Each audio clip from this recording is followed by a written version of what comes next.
여러분, 율법을 완전하게 한다는 뜻이 무엇일까요? 바리새인과 서기관들이 지키는 율법은 완전하지 못하다는 것입니다. 왜냐하면 이 율법은 갈라디아서에 보시면 범법함으로 더하여진 것으로 예수님께서 오실 때까지 주어진 것이다.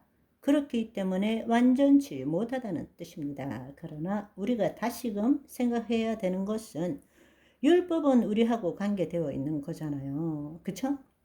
궁극적으로 하나님의 창조 목적으로 볼 때 율법을 주신 이유는 우리로 하여금 하나님의 자녀로서 온전히 세우기 위해서 율법을 주신 것이잖아요. 그래서 정말 중요한 것은 이 말씀의 뜻은 율법 자체가 온전치 못하다, 완전치 못하다는 뜻이 아니라 구약의 사람들이 그 율법을 온전히 지킬 수 없다라는 뜻입니다. 그래서 예수께서는 새 언약의 사람들이 예수 그리스도 안에서 온전히 이루어야 할 온전한 율법을 주시겠다라는 뜻이란 말이에요. 아멘. 그런데 문제는 뭔가 하면 예수 그리스도 안에서 온전히 이루어야 하는 율법을 주시겠다는 것인데, 거짓자의 관점으로 그 온전한 율법을 보면 구약의 율법보다 더 지키기 어려운 법이 되어버렸고,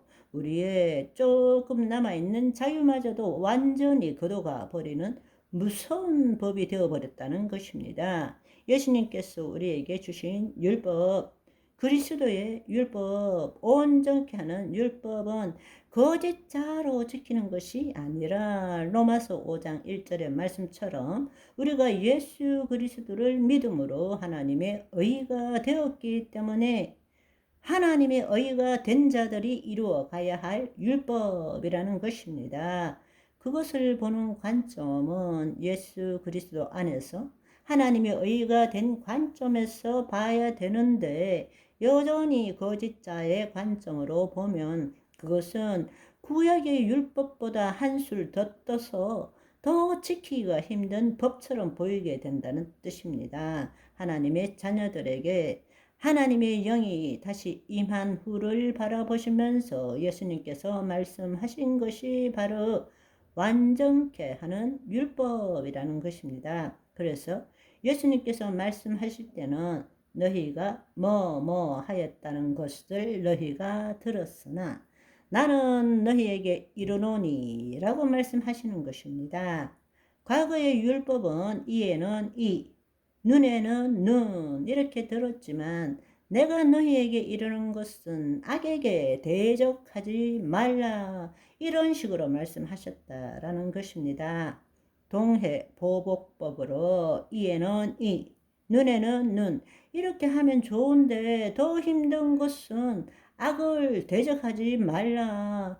그러면 어쩌란 말이냐, 악에게 죽으란 말이냐. 거짓자의 관점에서 생각할 때 그러면 도대체 어떡하란 말이냐. 이것은 차라리 이에는 이, 눈에는 눈, 이것이 훨씬 더 쉬운 것이죠. 만약에 거짓자로 바로 예수님이 말씀하시는 온전케 하는 율법을 보면 거의 절망입니다. 그리고 우리 속에서는 도대체 어떡하란 말이냐, 다 죽으란 말이냐, 이렇게밖에 해석할 수가 없게 되는 것입니다. 그러나 완전케 하는 율법은 마태복음 5장 18절에 보시면 진실로 너희에게 이르노니 천지가 없어지기 전에는 율법의 1.1획도 결코 없어지지 아니하고 다 이루리라 말씀하십니다. 천지가 없어진다는 것이 무슨 뜻입니까? 바로 그것은 새하늘과 새 땅이 이루어진다는 것 아니겠어요? 내가 새하늘과 새 땅을 보니 처음 하늘과 처음 땅이 없어졌고, 이 말씀이기 때문에 바로 천지가 없어진다는 것은 새하늘과 새 땅이 이루어진다는 뜻이죠. 그러니까 새하늘과 새 땅이 이루어지기 전까지는 완전케 하는 율법은 없어지지 아니할 것이고, 그때까지 그 기준이 적용되어질 거라고 말씀하시는 것입니다. 어떻게든 우리가 절망감을 느끼더라도 예수님이 말씀하신 완전케 하는 율법은 1.1획도 틀림없이 이루어진다는 이야기예요. 19절에 보시면 그러므로 누구든지 이 계명 중의 지극히 작은 것 하나라도 버리고 또 그같이 사람을 가르치는 자는 천국에서 지극히 작다 일컬음을 받을 것이요 누구든지 이를 행하며 가르치는 자는 천국에서 크다 일으킴을 받으리라 말씀하셨습니다.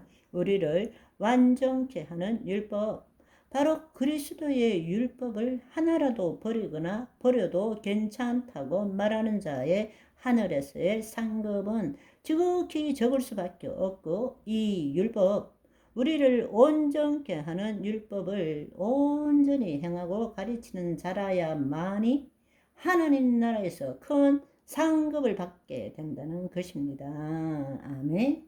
오늘은 여기까지. 바이.